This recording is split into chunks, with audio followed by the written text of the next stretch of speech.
स्त्री और पुरुष में तो कोई भेद नहीं है। वो भेद तो हमारी समाज ने, हमारी सोसाइटी ने बना दिया। स्त्री को थोड़ा सा नीचे समझा गया और पुरुष को थोड़ा श्रेष्ठ समझा गया। हमारी जो धर्म है, हिंदू धर्म, जितनी प्रशंसा की जाए, देखिए कितने ही पुराण ऐसे मिलेंगे जहाँ ये कहा जाता है कि भगवान शिव भी शक्ति की आराधना करते। भगवान शंकराचार्य महाराज लिखते हैं कि शक्ति को हटा दो तो शिव शव बन जाता है। अर्जुन की एक प्रतिज्ञा थी कि कोई मुझे कायर बोल देगा तो मैं सूर्यास्त से पहले उसको मार दूंगा। अर्जुन नहीं रहेगा, युधिष्ठिर नहीं रहेंगे तो नेतृत्व कौन करेगा? और ये भी निश्चित है कि युधिष्ठिर को मारने के बाद अर्जुन जो है जीवित नहीं रहेंगे। बड़े भाई का वो तो आत्महत्या करेगा। जैसे तीर की प्रत्यंचा अर्जुन ने खींची भाई को मारने के लिए, तब भगवान ने कहा ठहरो अर्जुन।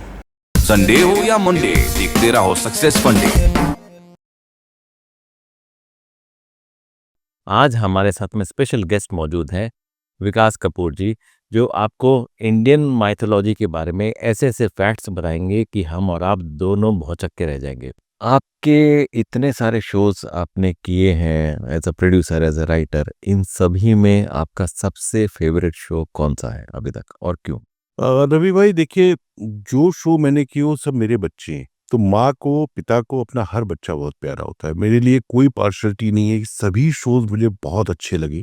और मैंने कभी भी जीवन में जो काम किया, वो छोटा शो हो या बड़ा शो हो या बहुत बड़ा लार्ज स्केल का शो हो, मैंने अपना 100% उसमें डालने की कोशिश की। मैंने कभी ये नहीं सोचा कि ये मेरा छोटा शो है, ये बड़ा शो है। सभी शोज मुझे मतलब जीवन भर याद रहते हैं कि यार ये काम मैंने किया था, ये किया था, ये किया था। सोनी टीवी पे मेरा 2006 में एक शो आया था, मन में है विश्वास। नीतीश भारद्वाज में एंकर थे। मुझे लगता है कि कॉन्सेप्ट वाइज जिस तरीके से उसको हमने नैरेटिव सेट किया था, जिस तरीके से कहानियां हम कह रहे थे, हम उसमें भगवान को नहीं दिखाते थे, भगवान की कहानियां थी।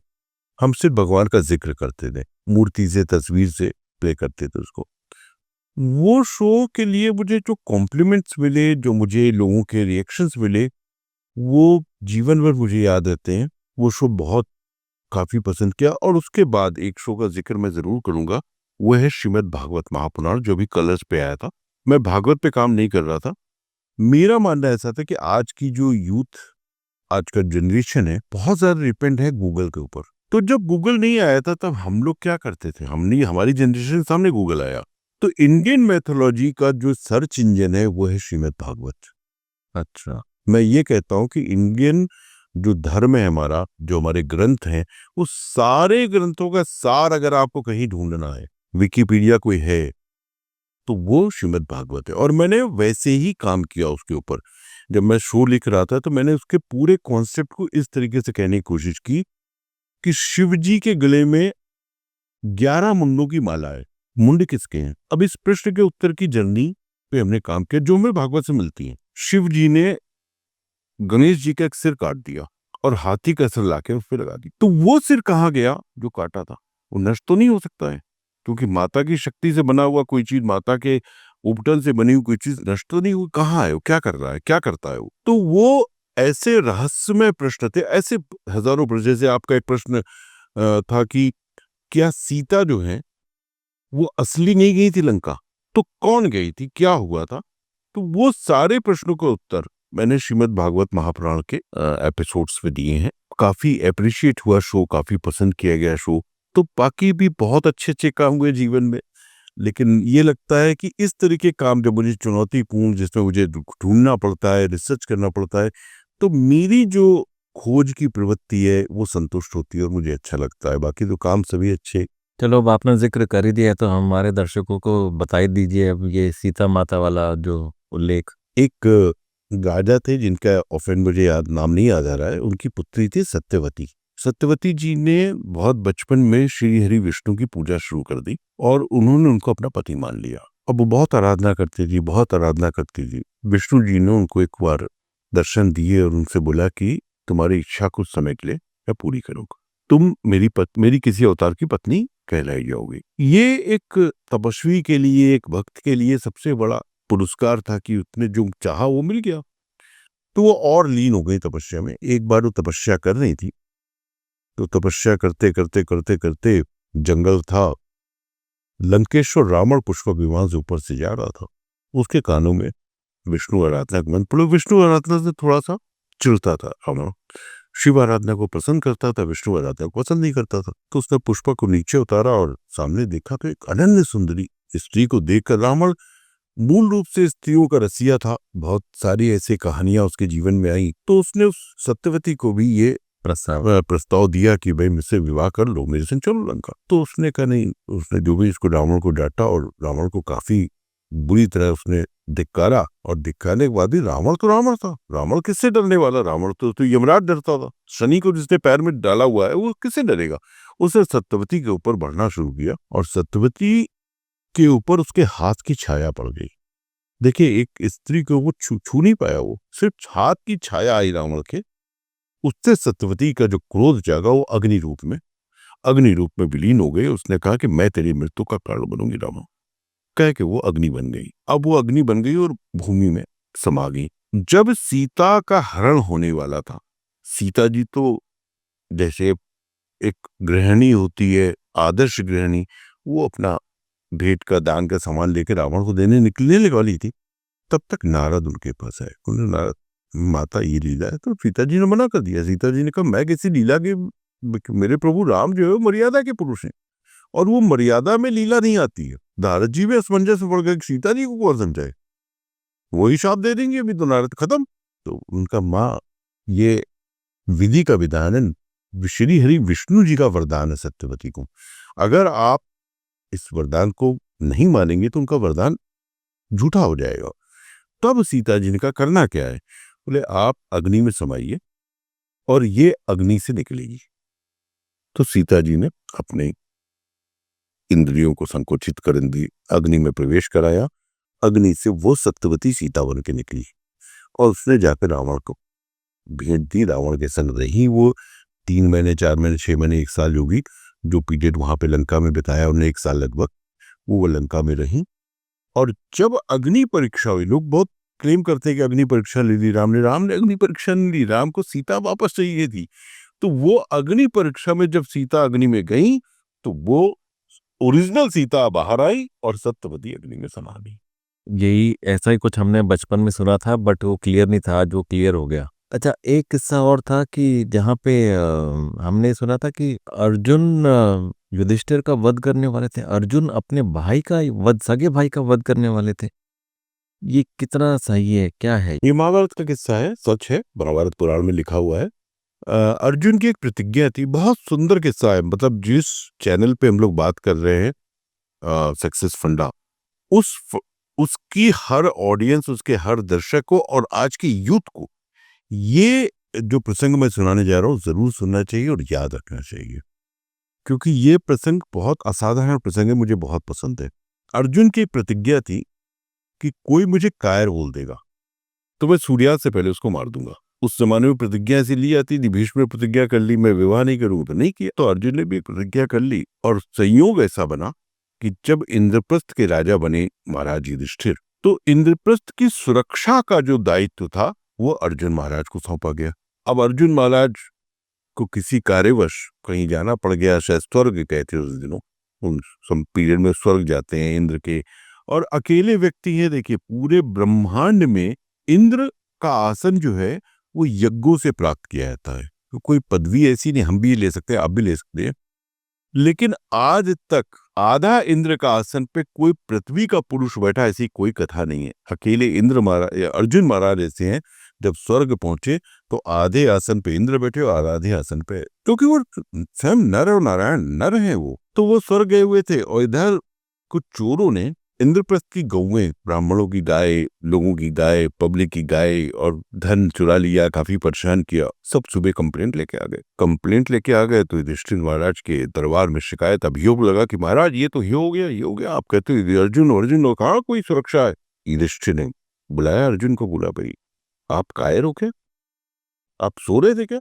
उनको नहीं मालूम है कि वो स्वर्ग गए थे, कहाँ गए थे, उनसे क्या मतलब। लेकिन उन्होंने कहा की जिम्मेदारी है, अगर दायित्व पूरा रखे तो आदमी कायर है, ऐसे क्या फायदा तुम्हारे गांडी पर रखने का। युधिष्ठिर ने तो डांट दिया बड़े भाई को, लेकिन शपथ आड़े आ गई। अब शपथ आड़े आ गई तो उन्होंने कहा कि भाई अब तो मार दूंगा शाम इस पर। हड़कंप बच गया, महाभारत युद्ध सिर पे है, अर्जुन नहीं रहेगा, युधिष्ठिर नहीं रहेंगे तो नेतृत्व कौन करेगा। और ये भी निश्चित है कि युधिष्ठिर को मारने के बाद अर्जुन जो है जीवित नहीं रहेंगे। बड़े भाई का वो तो आत्महत्या करेगा। तो सारे परिवार ने बहुत प्रयास किया समझाने का, लेकिन ये प्रतिज्ञा तो प्रतिज्ञा थी। उस जमाने में प्रतिज्ञा बदलने का कोई प्रश्न नहीं था, क्योंकि प्रतिज्ञा बदलने वाला तो बहुत निकृष्ट कहलाता था। तो पांचाली एक द्रौपदी का आसरा था भगवान श्री कृष्ण, उसने अपना संदेश भेजा। भगवान ने जब सुना कि युधिष्ठिर ने यह प्रतिज्ञा की और युधिष्ठिर आज शाम को मरने वाले, अर्जुन के हाथों गांडीव चलने वाला है, और उसके बाद अर्जुन जीवित रहे, तो तुरंत रथ दौड़ा दिया। भाई इंद्र बस बोले क्या मैटर है। द्रौपदी ने पैर पकड़ लिए, बोले सखी मानते हो तो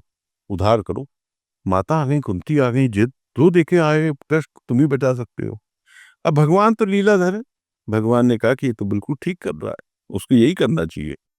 मैं नहीं बचाने आया हूँ, मैं वचन के बीच में आऊंगा तो मेरी प्रतिष्ठा खत्म हो जाएगी। मैं नहीं आऊंगा वचन, वो ठीक करना, करने दो। अब ये लोग और डर गए। अब शाम को एक सूर्यास्त में कुछ समय बाकी है और युधिष्ठिर सामने खड़े हैं और कृष्ण और अर्जुन खड़े हुए हैं। उनका अर्जुन चलाओ तीर, गांडीव को जरा ऊंचा करो और ऊंचा तीर चला के मारो। ये लोग कहते हैं इनको बचाने के बुलाया था, मरवाने के लिए बुलवाया थे, तो मरवा ही देंगे। जैसे तीर की प्रत्यंचा अर्जुन ने खींची भाई को मारने के लिए, तब भगवान ने कहा ठहरो अर्जुन, एक उपाय है, तुम बिना मारे भी अपने भाई को मार सकते हो। बोले ऐसा कौन सा उपाय है? तो अर्जुन ने रोक दिया। बोले क्या ऐसा उपाय है? बोले तुम क्या कहते हो इनको? बोले मैं तो भ्राता श्री कहता हूँ। बोले यार नाम लेके पुकार लो। छोटा भाई बड़े भाई का नाम लेकर पुकारी, ये उसकी मृत्यु के समान है। देखिए हम लोग अपने बड़े भाइयों का अपमान करते हैं, गालियां बक देते हैं, नाम लेकर पुकारते हैं। शास्त्र क्या कहता है? शास्त्र कहता है बड़े भाई को सिर्फ नाम लेकर पुकार लो तो उसकी मृत्यु है। तो अर्जुन ने कहा ठीक है, मारने से अच्छा है कि मैं यही अपराध कर लूं। तो उन्होंने एक बार कहा युधिष्ठिर, और धनुष नीचे हो गया, युधिष्ठिर के प्राण बच गए। भगवान मुस्कुरा रहे हैं। द्रौपदी समझ गई कि लीला तल ने लीला अपनी दिखा दी। अब समस्या एक और थी, भाई का नाम ले लिया, ये तो जघन्य अपराध हो गया। जिसको भ्राताश्री का, जिसके चरण छूकर सुबह उठते हैं, उसका नाम ले लिया, तो अब तो मैं आत्महत्या करूंगा। तो फिर कृष्ण, द्रौपदी बोली क्या कह रहा है? चंदन की चिता सजाओ, तुमने अपराध किया, अपने आप उसका भल भोगो। तो चिता सज गई, चंदन की बढ़िया, चार तरफ से लकड़ हो गए, मशाल वशाल लेके बढ़ने लगे चिता की तरफ। तो भाई अर्जुन ये क्या कर रहे हो? तुम वीर हो, महावीर हो, गांडीव लेके चिता पे चलो। तो गांडीव भी ले लिया, तरकश भी डाल लिया और चढ़ गए चिता पे। उनका आग लगा। बोले ठहरो ठहरो, आत्महत्या का भी एक उपाय है मेरे पास। बोले वो क्या उपाय है? बोले आत्म प्रशंसा करो, अपने मुंह से अपनी तारीफ, मतलब आत्महत्या। बहुत सारे लोग मुग्ध होते हैं, आंख मुग्ध कि मैं ही हूं, मैं ही हूं, मैं।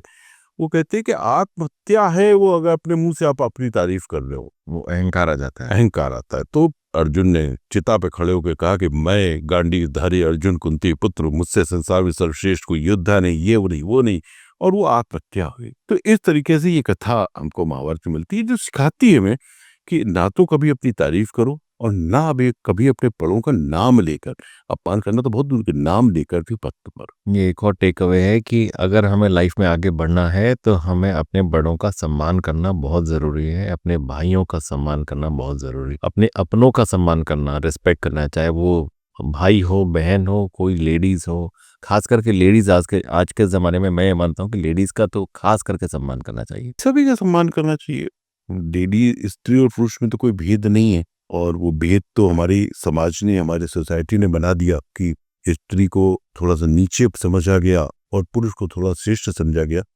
ये हमारी जो धर्म है, हिंदू धर्म, इसकी जितनी प्रशंसा की जाए, देखिए कितने ही पुराण ऐसे मिलेंगे जहां ये कहा जाता है कि भगवान शिव भी शक्ति की आराधना करते हैं। और शंकराचार्य, भगवान शंकराचार्य महाराज लिखते हैं कि शक्ति को हटा दो तो शिव शव बन जाता है।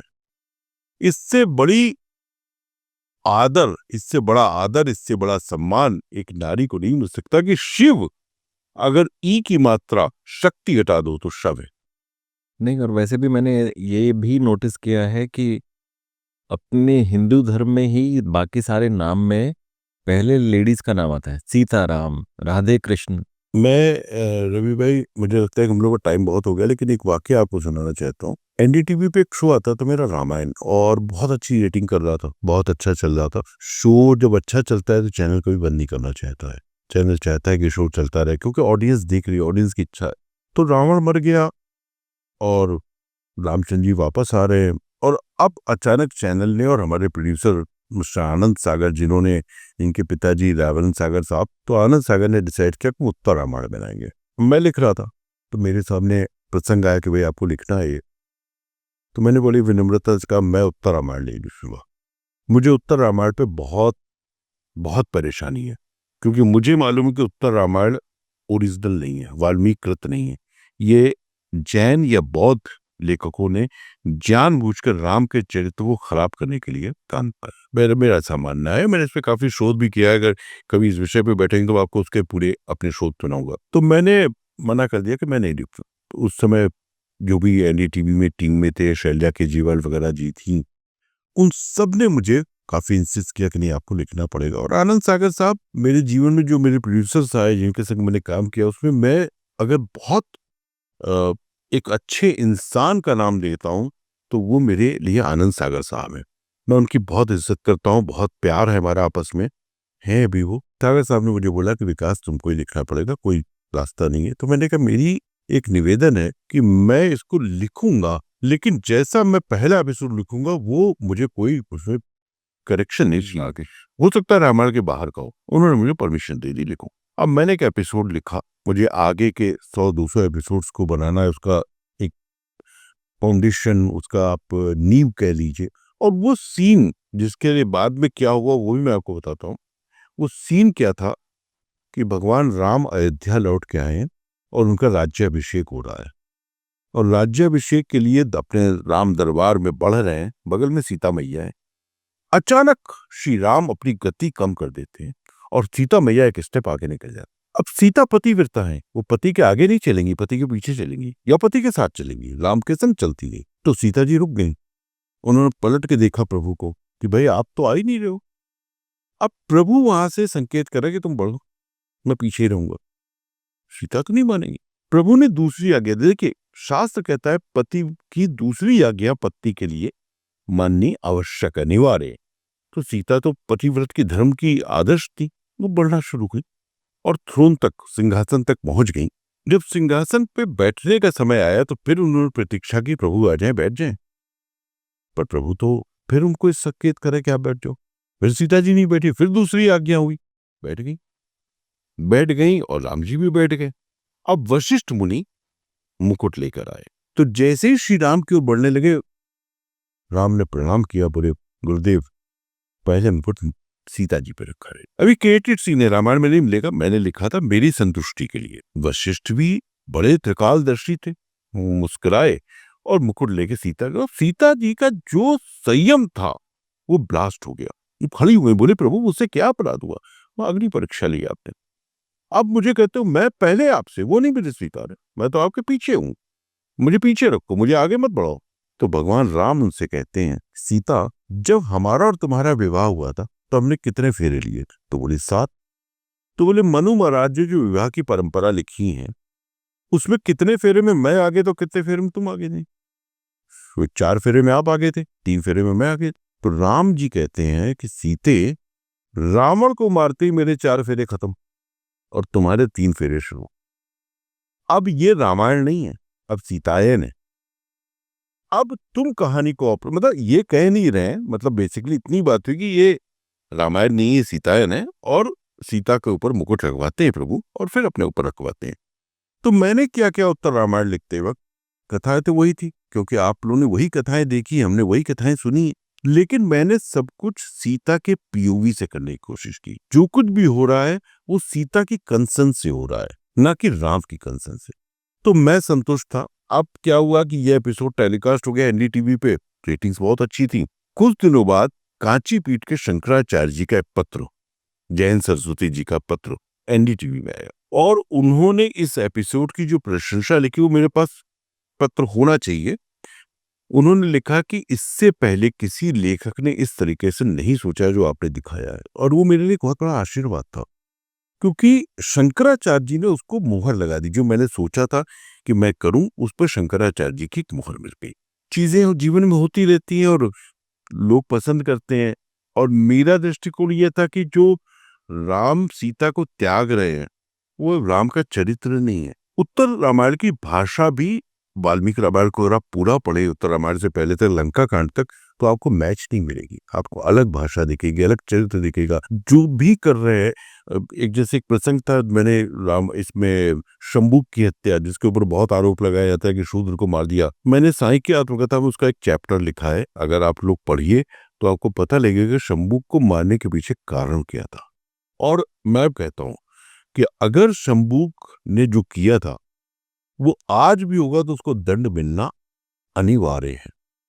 रामायण और महाभारत के ज़माने में भी लोगों में सफलता पाने की होड़ लगी हुई थी उस टाइम पे भी, और आज भी है। तो आप अगर उस टाइम का ज़माना और आज का ज़माना कंपेयर करें तो क्या एक सिमिलैरिटी और क्या एक बेसिक डिफरेंस आपको नज़र आता है? मैं इसको अगेन कुंडलनी के माध्यम से कहने की कोशिश करता हूँ। जब हमारा जन्म होता है तो हम अपनी बीती किसी स्मृति को लेकर आते हैं, लेकिन याद नहीं कर पा हम पिछले जन्म में क्या थे, उसके पिछले जन्म में क्या थे, क्या हम ही फला थे, क्या हम ही फला थे, ये हमको कुछ मालूम नहीं है।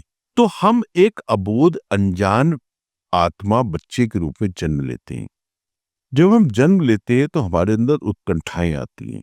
जैसे मैंने आपको भूपतियों की कहानी सुनाई कि पत्थर पे निशान देखे उसने, और उसने वहां सफलता का एक क्रम लिखा, सफलता का एक इतिहास लिखा।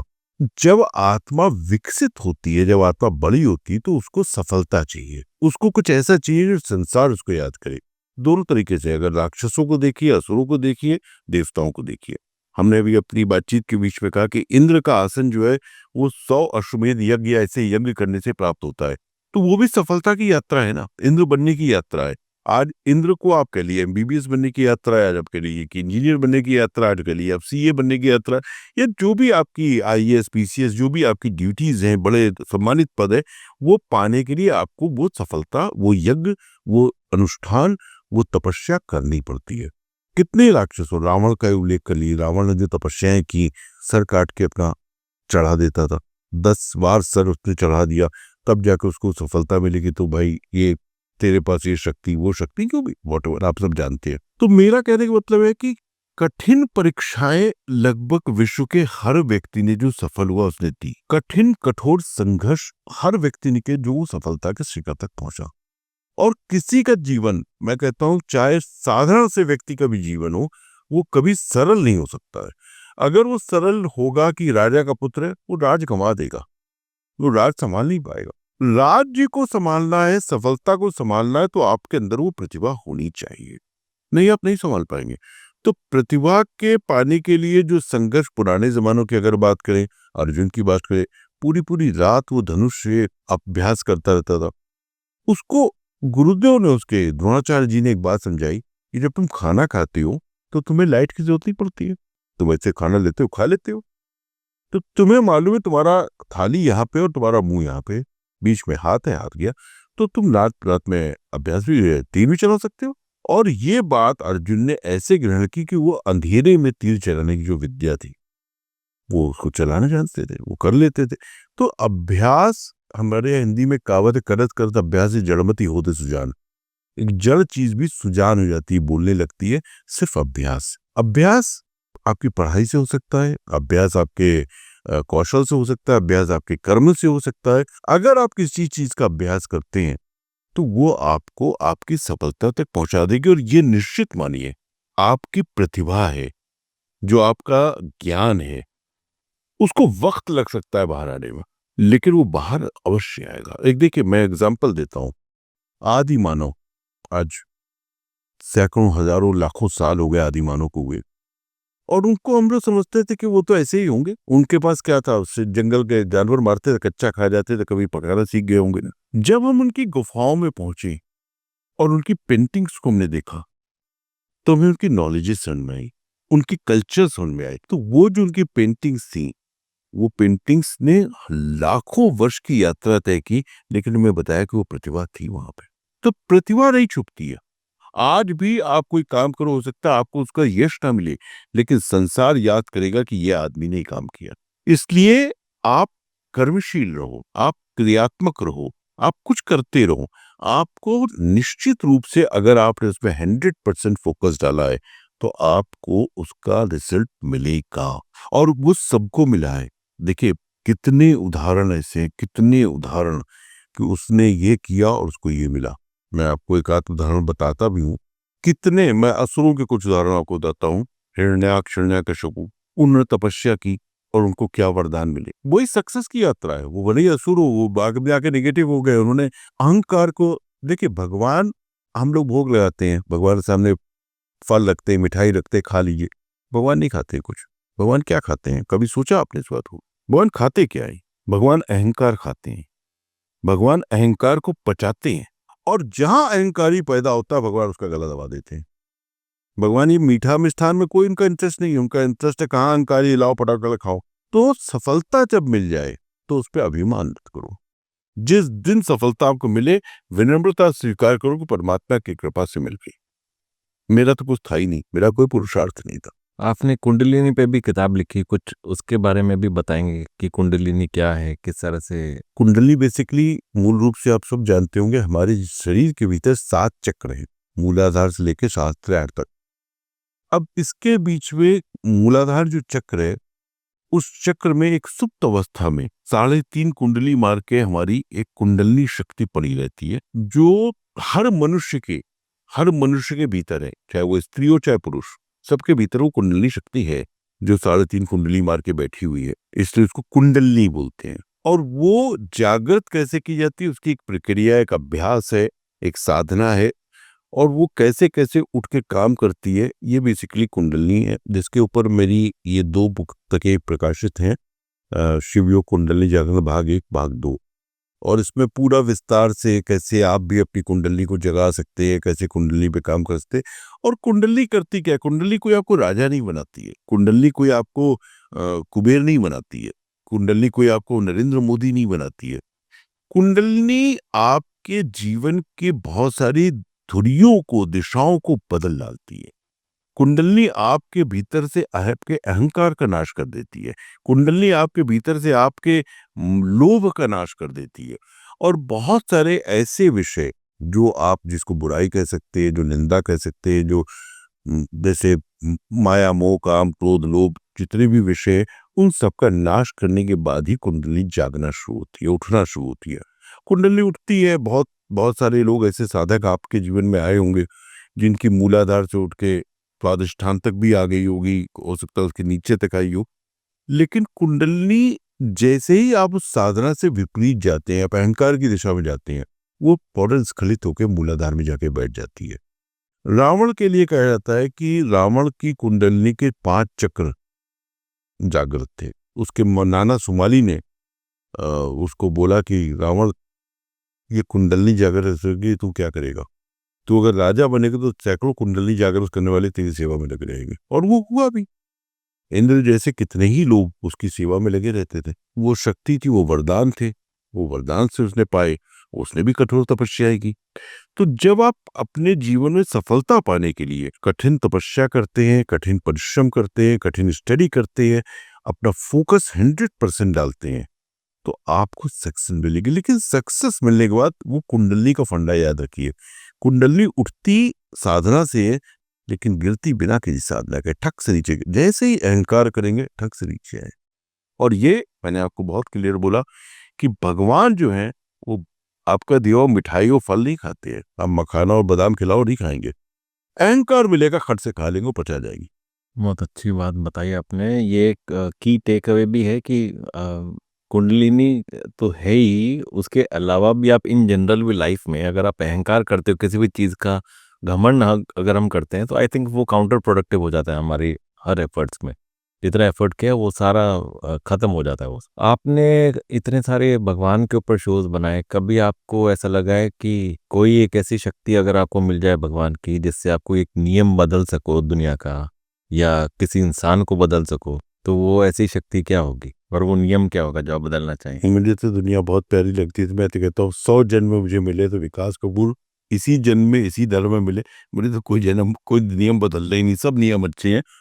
लेकिन मुझे एक चीज का कष्ट बहुत होता है कि जो वेमनस हमारे समाज में है, जो हमारे जात पात के भाव हैं, मैं उससे हमेशा जूझता रहता हूँ। मुझे कष्ट होता है कि ये क्यों भाव हमारे भीतर बढ़ते हैं कि कोई आदमी नीचा है, कोई आदमी ऊंचा है, कोई श्रेष्ठ है, कोई निम्न है, वो मुझे अच्छे नहीं लगते हैं और मैं चाहता हूँ सब समान हूँ। और देखिए एक बात ये निश्चित है कि जो हमारे पास है वो उनके पास भी है।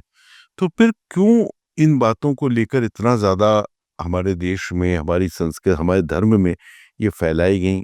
मैं जानता हूँ कि मैंने खुद भी लिखा है कि अंग्रेज़ों ने पहली बार भारत की जातियों का विभक्तीकरण किया था। 319 जातियां अंग्रेजों ने बांट दी थी। अगर उन्होंने खुराफात की उस समय, चलिए हम ताकतवर नहीं, हम गुलाम थे, अब तो नहीं है ना। अब तो उन कुरीतियों को छोड़ सकते हैं और ये हिंदू धर्म है। मैं गर्व से कहता हूं कि इस धर्म ने कभी भी बुराइयों का साथ नहीं निभाया है।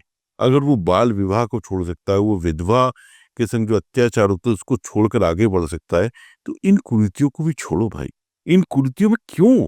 अरे 2 आंख तुम्हारी है, 2 आंख उनकी है, 2 हाथ तुम्हारे हैं, 2 हाथ उनके हैं, वही 10 उंगलियां हैं। फिर तुम में और उनमें अंतर क्या है? ये अंतर है कि सिर्फ वो किसी नीची जाति में पैदा होकर तुम ऊंची जात, तुम काहे की ऊंची जात हो? सबके भीतर वही परमात्मा है जो तुम्हारे भीतर है, वो उसके भीतर भी है। तो एक दूसरे का सम्मान। मैं अगर मेरे हाथ में लॉ, मेरे हाथ में कोई पावर ऐसी आ जाए, तो मैं यही कहूंगा, प्रभु सबको एक समान कर दो, ये भावना मन से निकाल दो, कोई कोई ऊंचा है, कोई नीचा है। इसी सवाल को थोड़ा सा और तोड़ मरोड़ के दूसरे स्टाइल में पूछता हूँ मैं आपसे। अगर आपने इतने सारे शोज में भगवान को शक्तियां दिखाई कि दुनिया भर के भगवान के हाथ में शक्ति, कभी लिखते हुए या शो प्रोड्यूस करते हुए आपको कभी ऐसे मन में लालच आए कि काश कि ये शक्ति मेरे पास होती तो मजा आ जाता, लाइफ जीने का मजा आ जाता? वो लोभ लालच तो देखिए, मैं तो बहुत साधारण से व्यक्ति हूँ, बहुत साधारण। मुझे लगता है कि मुझे परमात्मा की कृपा, मेरी दादी और मेरी माँ की कृपा, आशीर्वाद से जो मिला, तो मैं कभी ऐसा सोच ही नहीं सकता हूँ कि मैं उनके बराबर हो जाऊं। मुझे तो उनके सिर्फ जहाँ पे वो खड़े हुए हों उसकी जगह की धूल मिल जाए तो मैं अपना जीवन धन सकता। मैं कभी नहीं सोच सकता हूँ कि मैं उनके बराबर हो जाऊँ, वो हो भी नहीं सकता है। बस मैं तो उनकी भक्त आदमी हूँ। मैं बहुत सारी पूजा पाठ करता हूँ। कुछ चीज़ें हैं जो मैंने अपने अपने जीवन के अपने नियम बनाए। जैसे बहुत लोग माला करते हैं, ओम नमः शिवाय, ओम नमः शिवाय। मैं माला नहीं करता हूँ। मैं बहुत जप करता हूँ, पर मैं माला नहीं करता हूँ। क्यों नहीं करता हूँ? क्योंकि मेरे मन में एक बात आती है कि जो इतना देता है उसका मैं गिन के नाम दूं? वो तो कभी गिन के नहीं देता है, वो तो बेहिसाब दे देता है, ले जाओ भाई, छप्पर फाड़ के दे देता है। तो मैं फिर उसका गिन गिन के क्या माला करूं? तो जितना समय मुझे मिलता है मैं जपता ही जाता हूँ ना। ये मेरा अपना लॉ है, मैं आपसे फॉलो करता हूँ। हो सकता है शास्त्र की दृष्टि से गलत हूं, लेकिन मैं इससे संतुष्ट हूँ। और लॉजिकली काफी सही लगा मुझे भी ये बात। मैंने पहली बार सोचा इस बारे में, माला गिन के भगवान का नाम। भगवान का नाम गिन के क्यों ले भाई? जो बेहिसाब दे रहा है, छप्पर फाड़ के दे रहा है। अरे मैं अपनी बात बताऊं तो मैं तो कुछ लेके नहीं आया था इस बंबई शहर में। अगर मैं अपने जीवन की बात करूं तो मेरे पिताजी के पास अच्छा खासा पैसा था, लेकिन उन्होंने पैसे दिए नहीं, बहुत कम पैसे दिए। थोड़े से पैसे दिए, बोले ये खत्म हो जाए तो घर लौटाना, भूखे मत रहना। मैं बंबई आ गया और मैंने सोचा है पैसे खत्म हो गए तो बाबूजी ने कहा है बंबई इसे वापस आना पड़ेगा। तो मैंने बहुत मेहनत की, बहुत परिश्रम किया और उसकी कृपा, भगवान की कृपा ने मुझे यहाँ पे संभाल के रखा। मैंने जो कुछ भी बनाया अपने जीवन में उनकी कृपा से बनाया। जब उसने मुझे इतना सारा दिया तो मैं गिन गिन कर नहीं 108 माला करूंगा। अरे 108 क्यों करूंगा, 1008 क्यों नहीं कर लूं? तो चलो गिनना बंद करो। मैंने इसलिए गिनना बंद कर दिया। और कभी आपकी इन सारी जब तब से खुश होकर भगवान ने आपको साक्षात दर्शन दे दिए, तो आप क्या मांगोगे कुछ? मैं तो बता दिया क्या मांगू, तो 100 जन्मों को होगा मुझे विकास को बना के पैदा कर। इससे बड़ा तो कोई वरदान मेरे लिए ही नहीं। क्योंकि मुझे अपने जीवन से, अपने काम से, अपने दोस्तों से, अपने परिवार से इतनी संतुष्टि है। मुझे एक भी प्रश्न, मतलब आज मैं कभी कभी सोचता हूँ 2024 की इरा में मैं जी रहा हूँ। मेरा परिवार, अगर आप कभी आओगे मेरे संग, मेरी फैमिली को देखोगे, मेरी पत्नी को देखोगे, आपको लगेगा हम एक दूसरे के लिए बने हुए हैं। 94 में मेरी शादी हुई, 30 साल मेरी शादी को हो रहे हैं। शायद 1 मिनट, मैं सच बोल रहा हूँ, 1 मिनट ऐसा नहीं होगा कि हम पति पत्नी के बीच में अबोला हुआ हो किसी भी विषय पे। और इसका क्रेडिट मुझसे ज्यादा उसको हो जाता है। उसने जिस तरीके से हमको, हमारे परिवार को संभाला, मतलब मैं सोचता हूँ कि शायद विलक्षण एक पत्नी मुझे जीवन में मिली। और मैं तो बार बार कहूंगा कि मुझे अगर विकास को भी बना तो मेरी पत्नी उसी को ना, क्योंकि वो मुझे संभाल पाती है। 30 साल, आज के जमाने में 30 साल एक दूसरे से हम 1 मिनट ऐसा नहीं बता सकते कि हमने बात नहीं की है। या किसी बात पे हमारा विवाद हुआ हो। विवाद रोज होता है, लेकिन कभी हम लोग लड़ते नहीं है, कभी हम लोग पीठ नहीं दिखाते हैं, पलट के लेट जाए, वो कभी नहीं हुआ। 30 साल में कभी नहीं हुआ। आपका घर अगर मंदिर है, आपके घर में अगर सुख शांति समृद्धि है, तो आप संतुष्ट कोई व्यक्ति हो। इसलिए मैं अपने को संतुष्ट कहता हूँ। मुझे संसार में संतुष्टि मिले ना मिले, मेरे घर में मुझे बहुत संतुष्टि। बहुत बड़ी बात है ये भी, मतलब 30 साल तक एक बार भी फाइट नहीं हुई वाइफ से, तो बहुत बड़ी बात है। एक बार भी नहीं, कभी ऐसा नहीं मुझे वाक्य याद है, ना उसे याद होगा कि हम लोग आपस में लड़े हों। आपके फ्यूचर प्रोजेक्ट्स के बारे में कुछ बताइए। क्या प्लान्स हैं अभी आपके, as a producer, as a writer, as a भगवान के भक्त? बेसिकली मैं थोड़ा सा टेलीविजन से, क्योंकि मैंने लगभग 7,500 घंटे के प्रोग्राम टीवी के लिए लिखे और सारे ही सक्सेस शोज हैं। अगर आपने भी बहुत सारी लिस्ट बताई थी, शायद ही कोई ऐसा भगवान हो जिसके ऊपर मैंने काम नहीं किया, गुरु हो जिसके ऊपर बहुत सारे विषयों पे काम किया। और मैं सौभाग्यशाली था कि मुझे मौके मिले, उन्होंने मुझे चुना। अभी फिलहाल कुछ पिछले 1.5 साल से मैंने थोड़ा सा विराम लिया है टेलीविजन से। हालांकि एक शो कर रहा हूँ इस समय भी, क्योंकि वो मुझे करना ही पड़ गया। मैं थोड़ा सा फिल्मों की तरफ फोकस कर रहा हूँ। 2-3 फिल्मों पे इस समय मेरे संग काम चल रहे हैं, कुछ एग्रीमेंट साइन हुए हैं जो अगले साल तक शायद बननी शुरू हो जाए। माइथोलॉजी नहीं, ये माइथोलॉजी दोनों ही, तीनों नहीं है, बिल्कुल हार्डकोर सोशल कमर्शियल फिल्में हैं। दूसरा जो मेरी एक बहुत पुराना सपना है कि मैं बहुत सारे विषयों पे किताब लिखूं, तो अभी जैसे मैंने आपको पहले बताया कि मेरी ये किताब कैकेयी इस साल के अंत तक प्रकाशित हो रही है। इस समय प्रकाशन चल रहा है इसका। इसके अलावा 3 और पुस्तकों पे मैं इस समय काम कर रहा हूँ, जिसमें से एक तो किताब साईं बाबा की आत्मकथा पार्ट 2 है, जिस पे काम चल रहा है इस समय। एक और किताब है जो मसीहा टाइटल से मैं काम कर रहा हूँ, और वो भी बहुत दिलचस्प किताब है। वो माइथोलॉजी नहीं है, पर माइथोलॉजी से रिलेटेड है, या कह लीजिए कि सेमी माइथोलॉजी कह लीजिए। उसके अलावा एक और किताब है जिस पे मुझे बहुत दिनों से करने की इच्छा है। बहुत सारा शोध मैंने उसके लिए इकट्ठा कर करके रखा है, लेकिन समय नहीं मिलता है। टीवी मुझे एक्चुअली समय देता नहीं है, टीवी बहुत सारा समय खींच ले जाता है। और सही बात यह है कि टीवी से ही घर का किचन चलता है, छोड़ के सकते। अभी थोड़ी सी पोजीशन ऐसी है कि मैं थोड़े दिन से छोड़ के बैठा हूँ कि चलो अब फिल्में कर लूंगा, और फिल्में ऊपर वाले के कर्म से मुझे कुछ मिल भी नहीं। तो मैं इस समय एक विषय पे काम करना चाहता हूँ, वो है परशुराम, जिनके ऊपर मेरी बहुत हार्दिक इच्छा है कि मैं एक ग्रंथ लिखूं उनके चरित्र के ऊपर।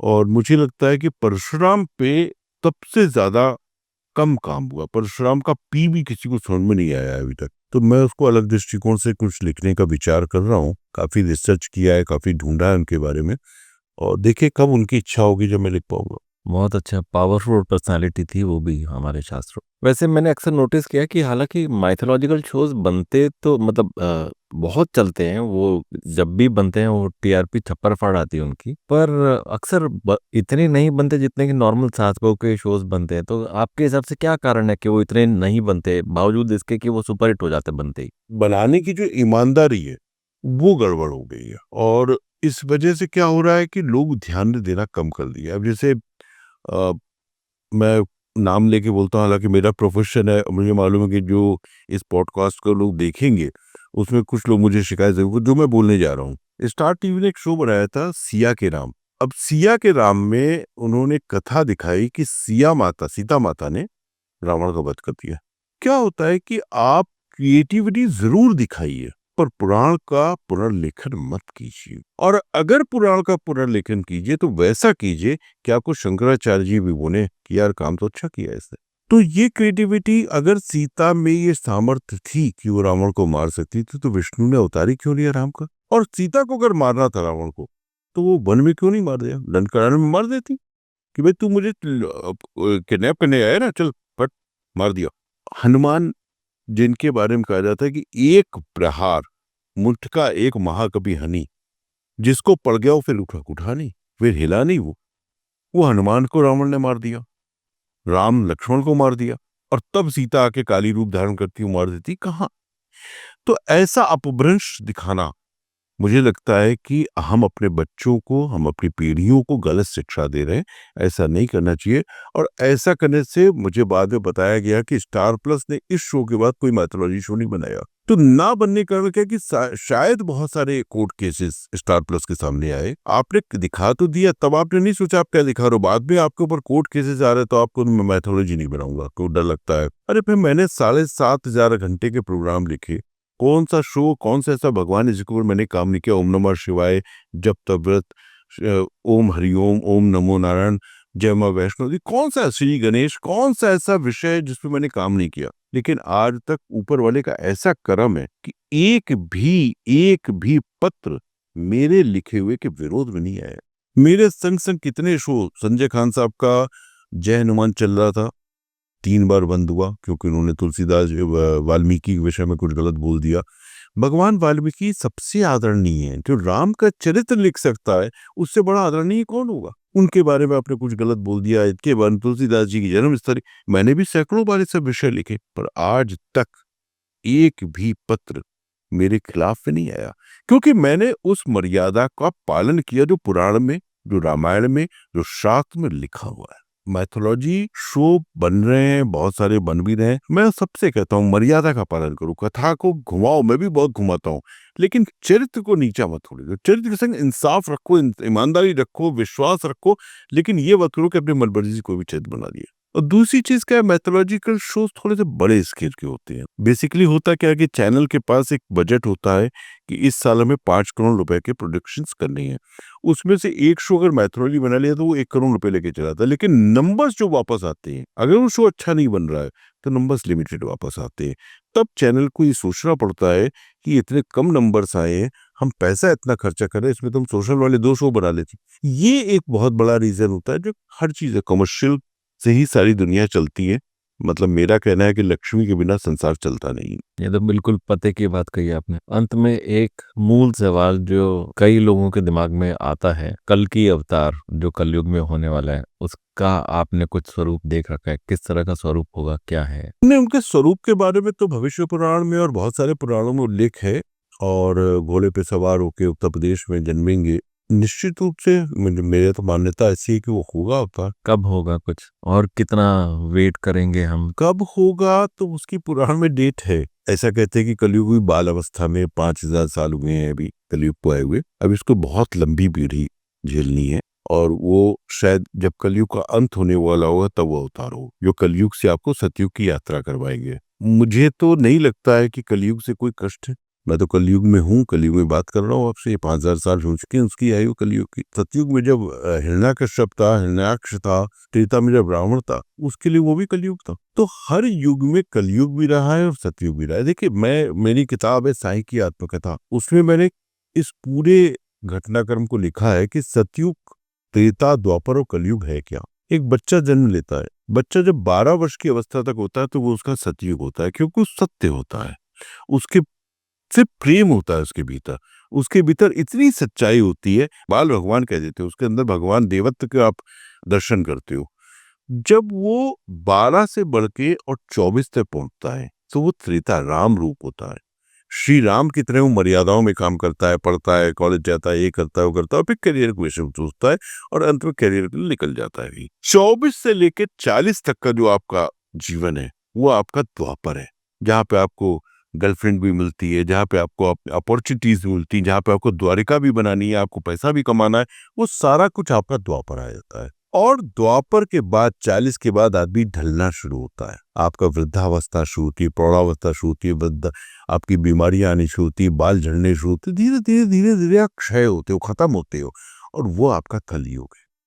तो ये आपका जीवन है, 4 जो युग है वो आपके जीवन में ही जुड़े हुए हैं। इससे ही जोड़ लीजिए, कलयुग आपके पास बुढ़ापा लेकर आ रहा है, आपकी बीमारियां लेकर आ रहा है, और फिर कलयुग आपको कहीं छीन लेगा, कहीं ले जाएगा, और देन एक फिर सतयुग आएगा, क्योंकि आत्मा तो अनवरत यात्रा कर रही है, एक साइकिल है आत्मा की, जो आज आई है कल फिर आएगी, कल फिर नया जन्म लेंगे, फिर नए लोग मिलेंगे, फिर नई जीवन होंगे। आपकी सभी बातों में आई एम श्योर मेरे साथ साथ हमारे व्यूअर्स को भी इंडियन माइथोलॉजी का एक नया रूप, एक नया डायमेंशन देखने को मिला होगा। आपकी बातों से एक बात और प्रूव हुई कि हमें लव, रिस्पेक्ट, केयर, निष्ठा ईमानदारी अगर हम अपने जीवन में बढ़ते हैं, इन सब का टेक अवे हमारी इंडियन माइथोलॉजी से मिलता ही है कहीं ना कहीं। अगर हम हिंदू माइथोलॉजी या इंडियन माइथोलॉजी में से निकालें तो इन सब के टेक अवेज हमें मिलते ही हैं कि हम प्यार मोहब्बत से रहें, अगर रिस्पेक्ट रहे एक दूसरे के प्रति, तो हमें जीवन में और कुछ किसी ज्ञान की या किसी और चीज़ की ज़रूरत ही नहीं है। हम सीधा सफलता की ओर बढ़ते चले जाएंगे अगर हम अपने दिल में प्यार और आदर, एक दूसरे के प्रति आदर सम्मान रखें तो थैंक यू वेरी मच विकास जी, आपने हम सारे व्यूअर्स को एक नए इंडियन मैथोलॉजी के नए रूप से आज हमें अवगत करवाया। Thank you very much. हमारे सभी व्यूअर्स का भी थैंक यू जिन्होंने पूरे पेशेंस के साथ इस पॉडकास्ट को यहाँ तक देखा। हम उनसे प्रॉमिस करते हैं कि विकास कपूर जैसे ही और हीरो और नगीनों को हम समाज में से ढूंढ ढूंढ कर उनके सामने लाते रहेंगे। तब तक के लिए आप हमारे पॉडकास्ट का साथ यूं ही बनाए रखिएगा। संडे हो या मंडे, रवि अग्रवाल के साथ देखना ना भूलिए। Success Monday. नमस्कार।